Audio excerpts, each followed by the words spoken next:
What's up, everybody? Thank you for clicking on the link.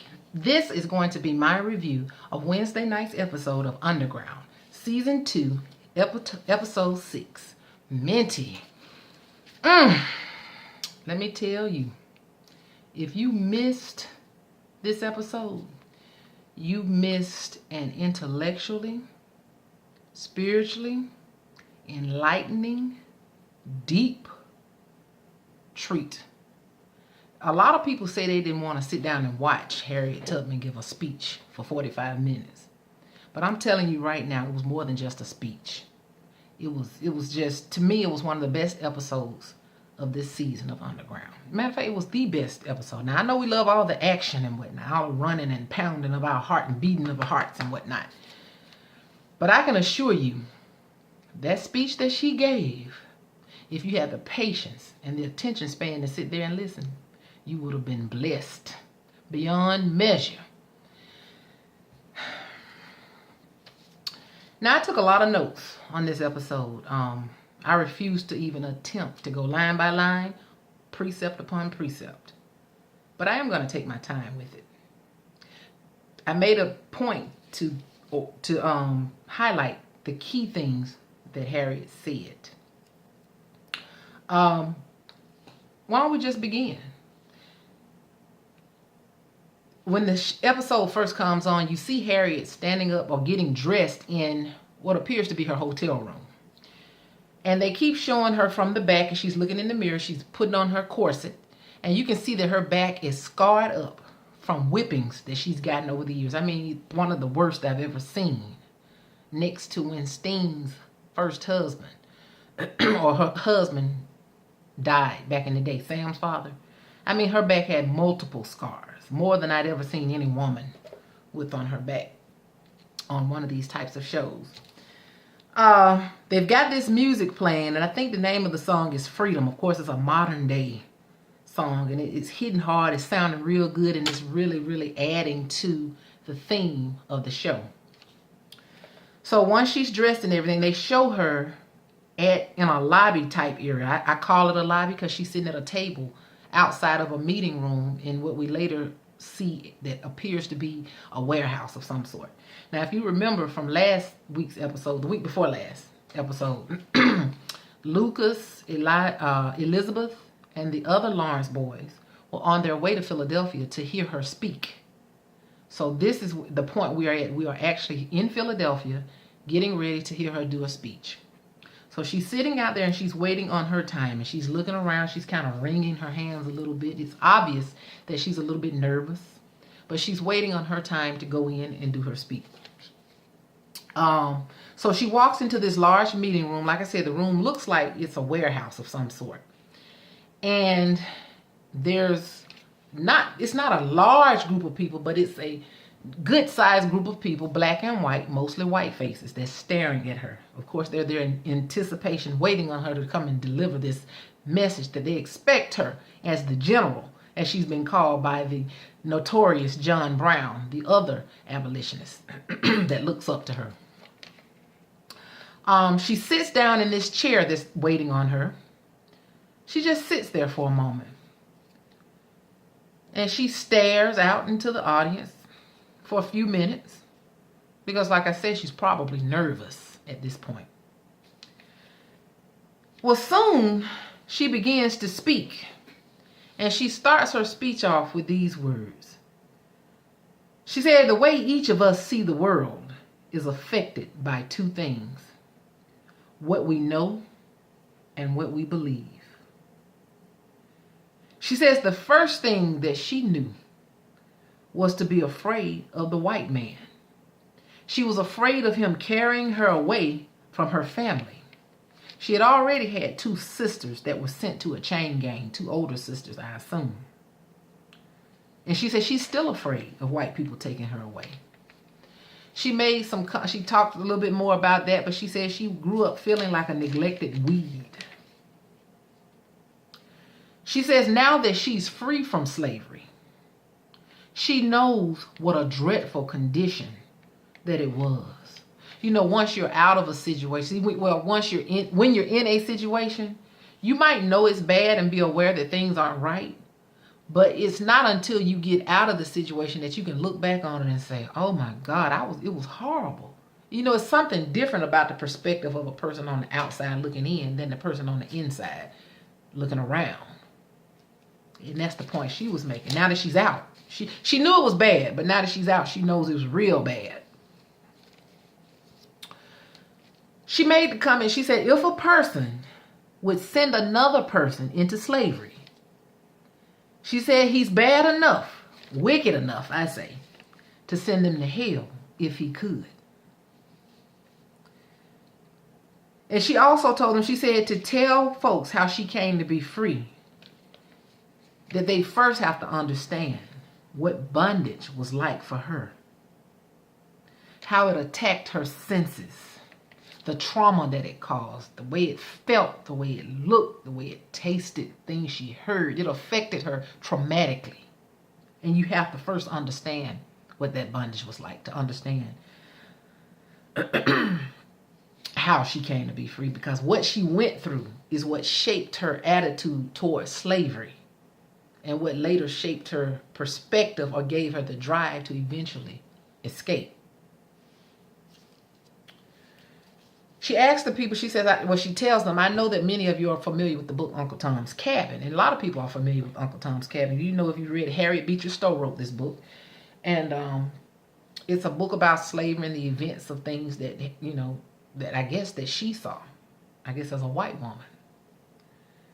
But she said that book, what was in that book doesn't touch what slavery was really like. And that's natural because the only way you could truly understand slavery is to have even been in it.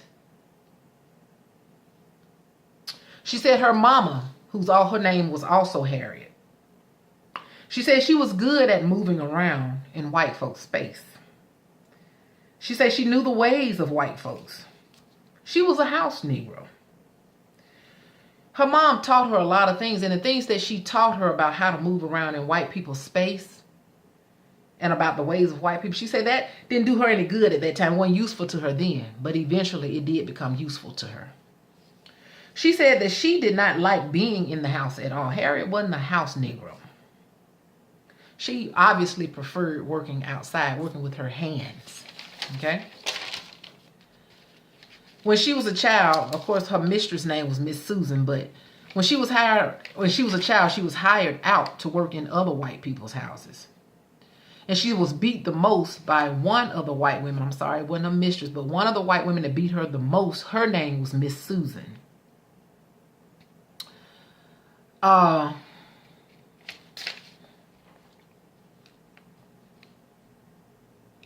she would beat her the most for not doing things the right way. She said her mom helped her to get back home because she got sick. What would happen was the lady would beat on her every time she told her to do something. She'd tell her to sweep stuff and wouldn't tell her how to do it. So Harriet took sick. Well, she eventually wound up going out to work outside, working on catching, what did she say, a mongoose traps or some type of muskrat traps. A very nasty, horrible, hard job.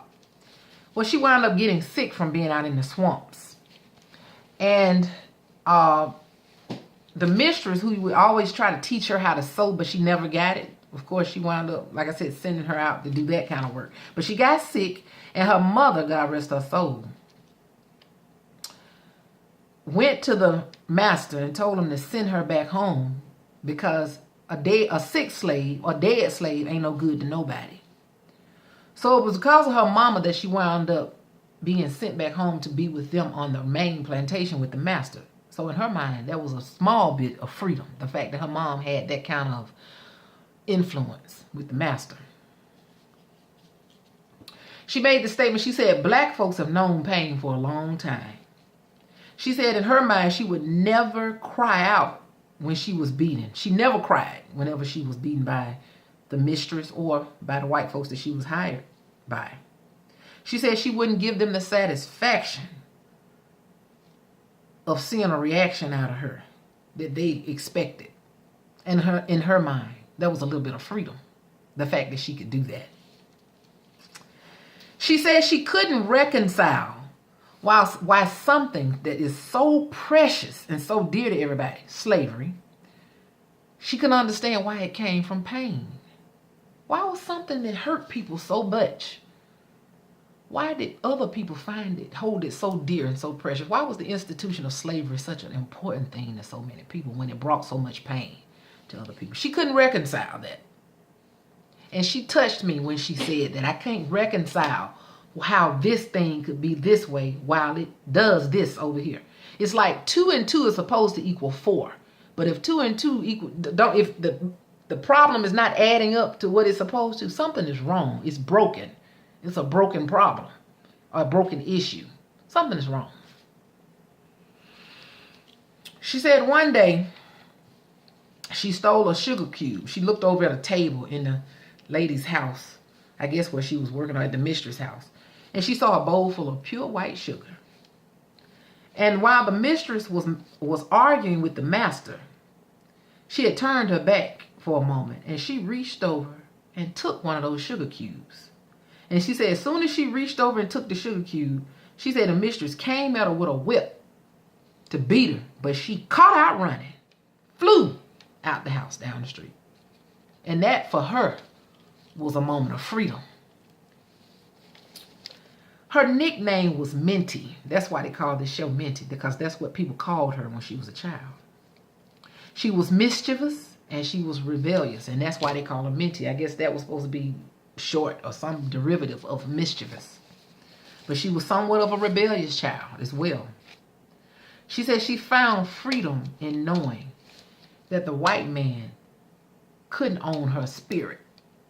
She's like that child that would sit down when the parent told him, sit down. But they'll sit down and they'll look up and say, I'm sitting, but I'm standing up on the inside. So she had that kind of attitude. She goes on to say that there are things in your life that happen to you that will split your life in two. There's a before and then there's an after. You know, something that would change your life. She says the scar that she had on her head, that scar that resembled a bird, because she asked one of the men in the audience what this scar looked like to them. And he told it looked like a bird. She said, yeah, that's what she used to think too. And so she went on to tell them how she got that scar, because the spells that she has, these blackouts, is related to that scar she's got. And she goes on to tell them that what happened to her was when she was a child, she was getting ready to go into a store, a general store. And she was standing up in the, well, before I say that, legend had it, other people said that child probably, that she got the scar from doing something heroic, like rolling down a cliff or something, you know, superhuman. That's how she got that scar. But she really got it from getting her hair, trying to fix her hair one day. When she was a child, about 13 years old, she was standing in a store window. And she was trying to fix her hair because she didn't feel like her hair looked good enough to go in that store. So she was trying to get it together. And when she was standing there, she said she heard a master chasing one of his slaves, runaway slaves. And he had this big iron weight in his hand, getting ready to throw it at him. And she said the next thing she remembered, she was waking up. And she said all she knows, that the only thing she remembers was that man with that weight in his hand. Other people told her that he threw that weight at the slave, runaway slave, but it missed him and hit Harriet in her head. And ever since then, she's been having these blackouts. And that's how she got that scar. And she's, ever since, like I said, she's been having visions when she had these blackouts. She said that's when her after actually started. She said her spirit would go traveling to distant lands. And she would hear the voice of the giver of all good things. Meaning God. She would hear his voice in her blackouts. He showed her possibilities, things greater than herself. She said she realized that there ain't no negotiations on freedom. The first step, she realized, to true freedom is getting past all of the things that you know and going on into believing in something better.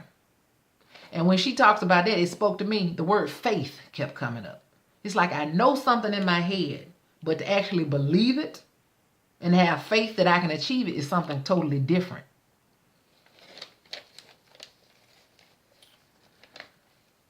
She said it ain't easy, but that's the work that has to be done.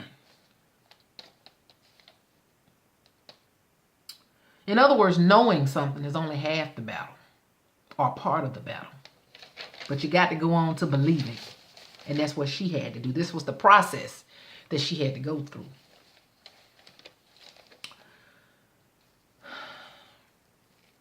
At this point, when she began to have these visions, and she was hearing the voice of God, she said she was finally now on her way to being a real rebel.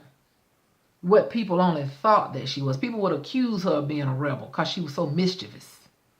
But she said now at this point, after she got hit in her head and she's seeing these visions and God is showing her things, possibilities of things that she never thought of before. She flying through the air like a bird to faraway places she had never been. She said now she was on her way to being a real rebel. Because now her brain, her mind was opening up. She says not everybody was ready to believe just because she was. She said even though she believed that she was supposed to be free, she still knew that she wasn't. See, the link between what she knew and what she believed was action. Now that's me inserting that in there. The link between what she knew and what she believed was action. That's me. And I like to remember the scripture that says faith without works is dead. Okay?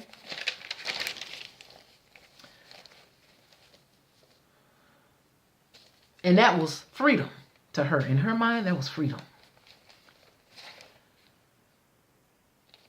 Eventually, she convinced her master to let her hire herself out on her own time.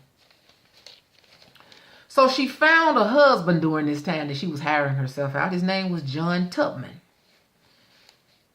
She said her master tried to, now he was the only thing that gave her joy at that time. I take it from what she said that she was very much in love with John Tubman, okay?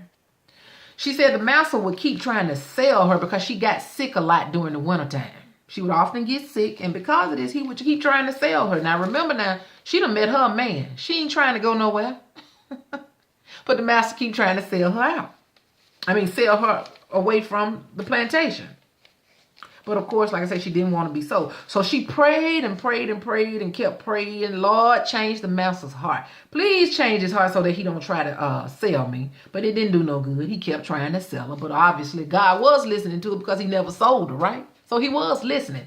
But he kept trying to sell her. And she was always under the threat and fear of being sold. So then she started changing how she prayed when she realized that wasn't working. So she prayed and she asked the Lord to kill him and take him out of the way. If he ain't going to do right, Lord, move him out of the way. She said a week later, the master was dead. She said he died just like he lived, bad and wicked. Now she knew then that God wasn't just hearing her. He was listening to her. She knew then that her aim and intention had to be to escape, because the mistress was going to sell her and her brothers, actually. Now that the master was dead, she knew at this point that the mistress was going to get ready to sell them all, because the owner, the one who took care of everything, was gone. So she had to do something. She wasn't, the mistress wasn't going to attend to certain things. So I'm sure that she was ready to sell everything and everybody. She said her brothers doubted her. They didn't have the faith that she had. But she told them what her plan was to escape, and she wanted them to go with her, of course. She said one day they decided to get there on a Saturday to get up and leave and run. But along the way, I don't even think they were a mile away from the plantation. She said her brothers got scared and convinced her to turn around. And she said it was at that point that she realized that once again, just because she believed that doesn't mean that everybody else is ready. So she knew the fires of freedom herself, the taste of freedom. And she knew those fires couldn't be started in anyone else. She said you got to burn with passion to do a thing, basically. And her passion for her fires burn wild, like a wildfire. And so in order for that to be, everybody else had to feel the same way she felt. But she realized that they didn't feel the same way she felt. And she also realized that her next attempt, she'd have to do it alone. And she did. The next time she decided to leave, she left by herself. And I know she hated to leave her brothers, but she had to go at this point. She said along the way, she got a little help here and there, wherever she could, from abolitionists and other nice people. Because not all white people were evil and hateful. There were some that had compassion for black people in those days. She said after much running and travel, she finally crossed the line to freedom. I mean, I'm sure she'd been through a lot. Can you imagine? She had started off in Maryland near Boston. That's where she came from. And she ran all the way to Pennsylvania. She had crossed that line to freedom. Glorious freedom. She said it was like heaven. She said she had to look down at her hands to make sure that she was the same person. She would look up at the trees and see the sunlight. It was like golden and wonderful. I can only imagine. Now ain't nobody chasing you. Ain't nobody looking for you. She could walk around free. They might not like her, but at least she could walk around free and ain't nobody trying to put her in bondage.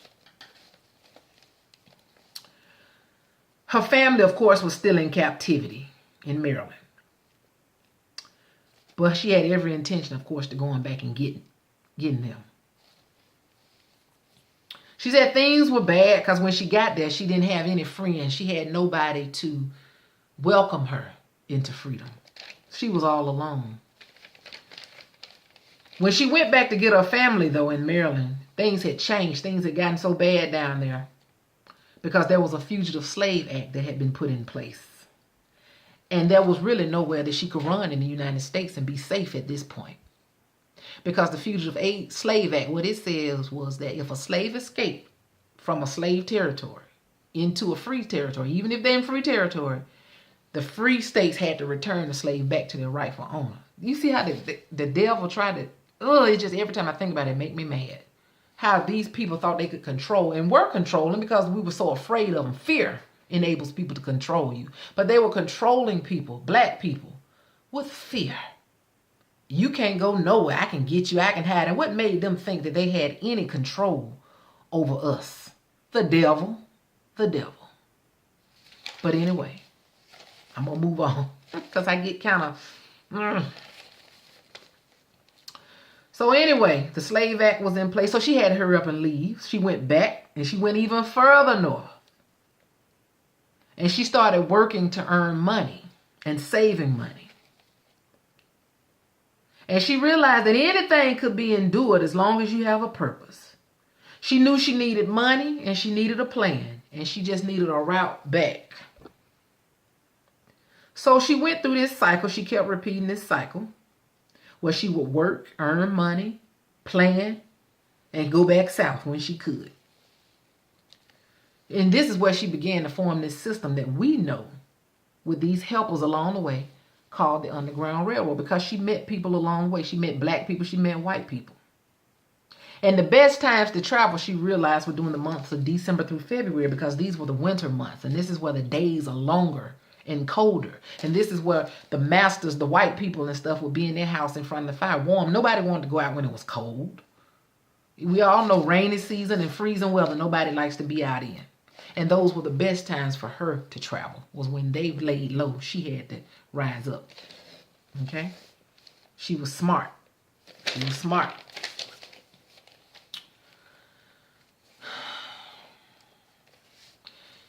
So Harriet said she had the idea. She said there were two things that she had a right to.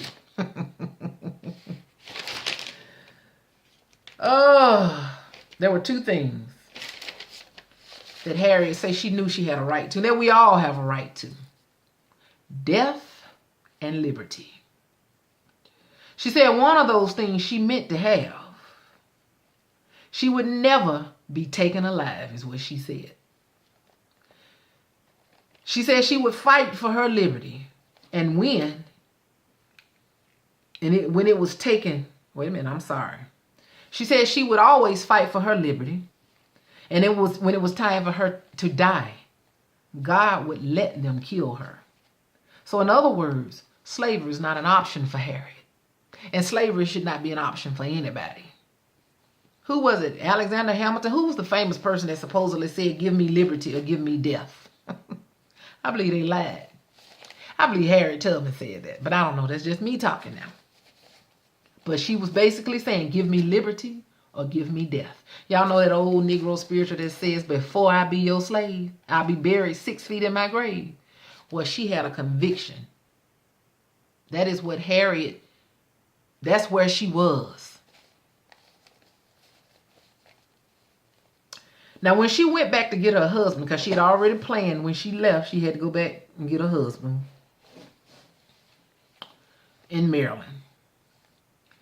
He had gotten with another woman, and he was living as man and wife in the house that was once hers. And it hurt her, it devastated her, because he refused to go back with her. She had actually sent word back to him that she was on her way to come back and get him, and he wanted him to meet her somewhere safe instead of her coming all the way back to where he was. She wanted him to meet her somewhere. But he refused to come back with her. She was mad, she was hurt, and she was jealous. She wanted to cause trouble. She really wanted to cause an uproar, but she knew she couldn't do that. So she maintained her cool and she kept the peace and she just left him alone. She said she realized that if he could do without her, then she certainly could do without him. So even though she went back for this one man who wouldn't come, she left with 11 new free slaves, honey. So after that, after she got her heart broken, and really what she wound up leaving with those 11 people was greater than that one man anyway. So she sacrificed one person for 11 more people. If you ask me, she won. She was a winner at that point. But she said after that, she was married to the cause of abolition and freeing slaves. She took these people all the way to Canada, a whole nother country, because she knew they'd be safe there. So then she starts to walk. Now, she said a whole lot of things up to this point, y'all. I just wanted to highlight the important things, the things that jumped out to me. She also had started talking about how, when she was being beat by this woman for not doing what she wanted her to do, she said the lady never taught her how to do things. She would just tell her to do something and expect her to do it right. And then when she didn't do it right, she would beat on her. These types of things affected Harriet. She couldn't do anything about it at that point. But these were the types of things that shaped her attitude towards freedom. I just had to go back there. So she soon got her family free. And when she got her family free, she said she was tempted to stop freeing slaves altogether because she had gotten what she wanted. And she started thinking back to her childhood at this point.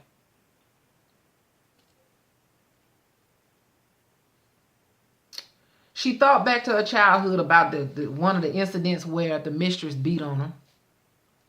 She said she was sweeping out that family room or that living room area. And the lady came in and she beat her. She said she had swept dust all. She had swept up enough dust, I guess, to clean up the state of Maryland.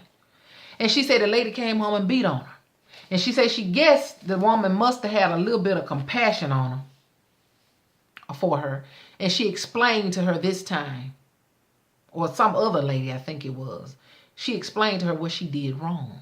She must have had to change her heart for a moment. And explained to her that when you dusted, when you swept, you would dust too quick. You didn't give the dust enough time to settle after you swept the floor. So what she was doing was undoing all her hard work because she had to go back and dust again. And she said, undoing all her hard work, she said that's the way she feels right now. Is that all her hard work is coming undone. She says she's been having a hard time sleeping. But when she does sleep, she's standing, not flying this time. Her feet are planted firmly on the ground. She's in a wilderness full of rocks and bushes. When she looks over and she sees a serpent that comes out from behind one of the rocks. And that serpent rises up. And as it's rising up, it turns into the head of a man. Or the head turns to that of a man with a long white beard. She said he gazes at her, kind of wishful-like, as if he has something to tell her. And she says, and then two more heads come out with it. Then a crowd of men rush the serpent and kill the two younger heads. And then they strike down the older head. And she would just be standing there just watching in her dream. She says the older head would gaze straight through her before they took him down. He would just gaze through her. And in reality, she says she got to thinking about it because one day she went to open her door. Somebody knocked on her door and it was an old man. And she came to realize that the man in her dream was John Brown. Because he came to the door and he looked like the man in her dream, basically. He had a long beard. Now when she mentioned, now this is me talking. When Harriet mentioned John Brown's name, that's when a whole bunch of commotion went on in that room that she was in the meeting room.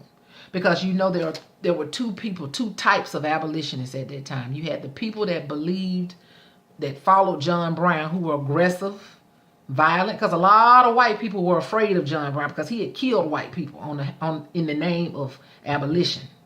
But then you had the other ones who said he's a murderer. Somebody yelled out he's no friend, because Harriet said he's a friend to the cause. And they said, no, he ain't no friend. He's a murderer because of what he's been doing, killing people and whatnot. But Harriet got to explaining some things to them about him. And he was a perplexing man. She didn't really understand him. She said at first she didn't know what to think about him, about the captain. But she soon realized that he was ready to sacrifice his own life and that of his own two sons. This man wanted war against slavery. She said slavery wasn't just a sin. It was war. So these people that get mad about John Brown wanting war to stop slavery, why would they get mad? Because slavery is war. The institution of slavery is war. Trying to maintain slavery and keep people subjugated to you and oppressed is already war.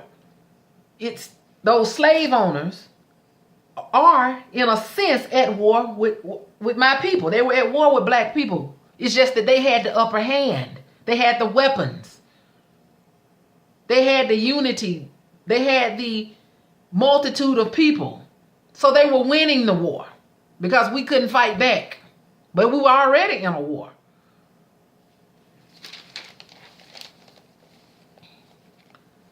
She says slavery is war against humanity.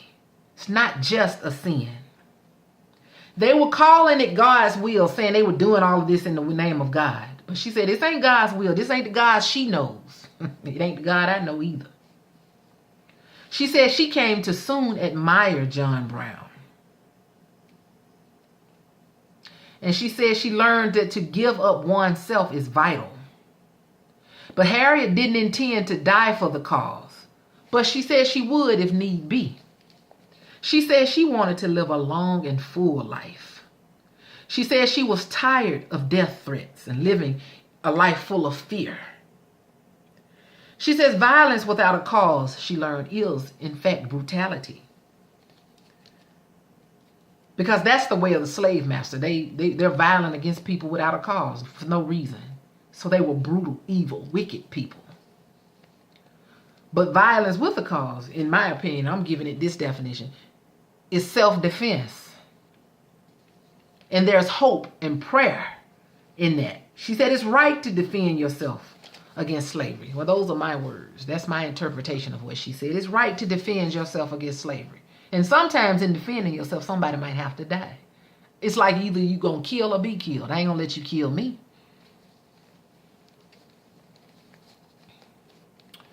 Harriet herself, she admitted, she said, I didn't want to kill anybody, is what she said. She said she's not that person like John Brown. But if she had to do it to protect herself, She would. Then Harriet starts addressing the audience at this point about what they needed to do as abolitionists. She said, we've been talking and protesting, but you need to stop talking and start acting.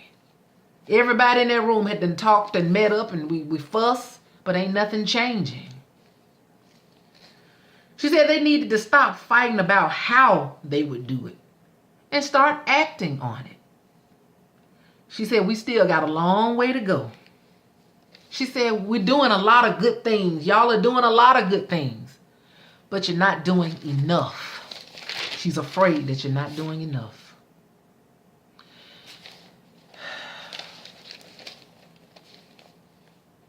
She said, like I said before, there are no negotiations or compromises for slavery. She says, as long as slavery is legal, nobody is free, because they're not. To think about the trauma and the dread and the hurt and pain that will cause on black people. It took an equal amount of wickedness or more wickedness to be enacted on the part of the white man. And they were destroying themselves and didn't even realize it. She said our actions and our inactions changed the course of things. All of us. Oh, and I forgot to mention that at one point she said when she would go back to, as part of her reality, that everybody doesn't believe like she believes. Just because she believed, not everybody else believed. And the fact that she had the faith to run, but everybody else may not have had the faith to run. She said what she started doing was when she went back down south to get these people out of slavery, she would literally send word that she was coming, and she would go and walk out behind the slave quarter. She'd go walk back and forth, and she'd start singing. Go down, Moses, way down to Egypt land. Tell old Pharaoh to let my people go. And she would say this over and over. And she let them know. She sent word to them that she going to be at such and such a place at such and such a time. If you going to go, all who going to get on board better get on board. And all who ain't, don't come down. In other words, whoever wasn't there where she told them to be, they were going to be left. They were going to be left. She wasn't wasting time fighting and arguing with nobody. She said, if you want to go with her, be here at such and such a place at such and such a time. She wasn't waiting on nobody. Wasn't going back to get nobody. Okay. She said at this point, and I guess because she had done so much, she said John Brown's path is the only way left for her to travel. This violent path. She said an acorn has to come undone in order for new life to emerge. We like an acorn. You know, they fall from the tree. She said they get real hard. They go down in the ground. And when they go down in the ground, they have to actually crack open. They have to be broken under the dirt. And then that's when a root will grow out of it. And she's saying in order for new life to emerge, people have to come undone. And they have to be basically broken before they get to that point. So she looks directly into the camera at this point, because we're at the end of her speech, her sermon, because she took them people to church that day. Oh, they heard an earful from Harriet that day. She looks directly into the camera and tells us that John Brown's way may not be our way. His way may not be your way. She said, but you got to find your way. You got to pray about what your way is in this fight, in this war against slavery. And you got to stand convicted in it. Stand firm and walk in the path of justice. She said, you got to find what it means for you to be a soldier and to fight against anybody that wants to tear down and undo all the things that are good and that are right in this world. And they want to tear it down and undo it in the name of making America great again. Y'all, when she said that, I just stood up and started clapping by myself. Because if she wasn't talking about our president's campaign slogan, and we know what she meant. We know exactly what these people mean when they say make America great again. When was it great? Why is it not great now? What's different? Make it great again. Does that mean you want to go back to a time when you were able to do anything you wanted to people and they couldn't do anything about it? To commit crimes against humanity. All in the name of religion. And like she said to God, that they lying on God, basically. You want to do this in the name of religion and call it Christianity. And it ain't no Christianity that I know, because it ain't the God that I know. But that's what they want to do. And she said, we all got to fight. You may not want to pick up arms or bear arms in this battle. Shoot nobody, kill nobody. But your prayer is definitely a must. She said, but you need to find out what your part is. Do your part. Because she ended off her speech. She looked in it and said, ain't nobody going to be able to sit this one out. And it went off. When I tell y'all that was the best episode I have seen in both these seasons. Like I said, Underground is just good. It's one of the best series I've ever seen. These are some awesome writers. It's the best thing John Legend could have ever been a part of so far. Oh, he can sing, but this right here means something. The writing is impeccable. It's full and complete, enlightening, and it touches you to your core. And I say again, anybody who refused to watch this speech just because it was 45 minutes long, you have missed out. She captivated me with that speech. I sometimes tend to have a shorter attention span these days. I'll usually get up and start cooking, cleaning up, doing different things around the house. But I didn't do that this time. I sat there and I listened to every word she said, even rewinded it and listened to it again. And she said so many things, so many nuggets of truth that were true back then, but they are also true today. Everything that she said in some form is applicable to today. You see the news, you hear what goes on. We know what's going on in this world, what's going on around us. Racism has not stopped. It has taken on another form. So we still have a fight, but we got to pray and be strong and just remember that all things work together for good to those that are called into his purpose. All things work together for good to those that are called according to his purpose. Y'all, I'm telling you, please watch it. Please watch. I heard that it came back on tonight. I know some of y'all got DVRs and everything, and there are ways to go back and watch it. There are ways, and we know there are ways to go back and watch Underground. So please do, because you can go to the website, WGN, through your cable company and watch it. But please, please, please, please don't miss out. Please, this whole speech that she gave was intricate to this whole series. It was important to this whole series. We got to know Harriet Tubman on this episode. As we know, Harriet Tubman lived to be almost 100 years old. So everything that she said in that speech, everything that she told him turned out to be true. She died in 1913 in the state of New York, in Albany, New York, or somewhere near Albany, New York. So she fulfilled her purpose. And I know that God was with her. Those people never put her back into slavery. Everything that she wanted, God gave her. She even, she remarried eventually. And she wound up getting a pension. It wasn't very much, but I'm sure it was good in those days. She wound up getting a pension and she lived off of it. And she wound up getting other monies. God took good care of Harriet. She worked hard. She was a hard-working woman. And she fulfilled her purpose. And she said in her speech many times too, she says, you pray and God will provide, but you have got to do your part. Do your part. And he'll take care of the rest. And your part ain't always just necessarily acting and doing something in particular. Sometimes it's just trusting and believing and showing up at the right place at the right time where he sends you.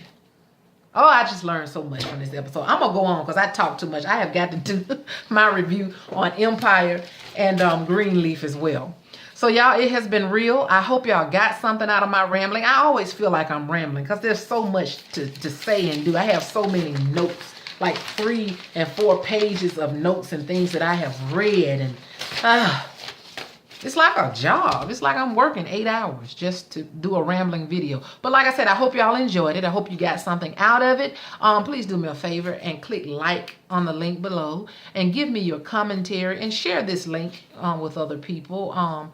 Share your commentary and your thoughts, because I love to discuss what I see on Underground. That's the reason why I take so much time to do this video, because this is one of the most important videos to me. Series to me. I mean, I look at Love and Hip Hop just for entertainment. It's crazy, and I'm often embarrassed when I watch it, but you can't help but look at, see what type of foolishness that goes on there from time to time. But I have no desire to review that show, basketball wise, which I look at sometimes. I look at a couple of other things, but I don't have time to sit up and review those. I feel like it's a waste of time. But anyway, until next time, I do some news videos as well, or I will start back doing some news videos. In the meantime, y'all take care, and I'll see you on the next video. Bye-bye.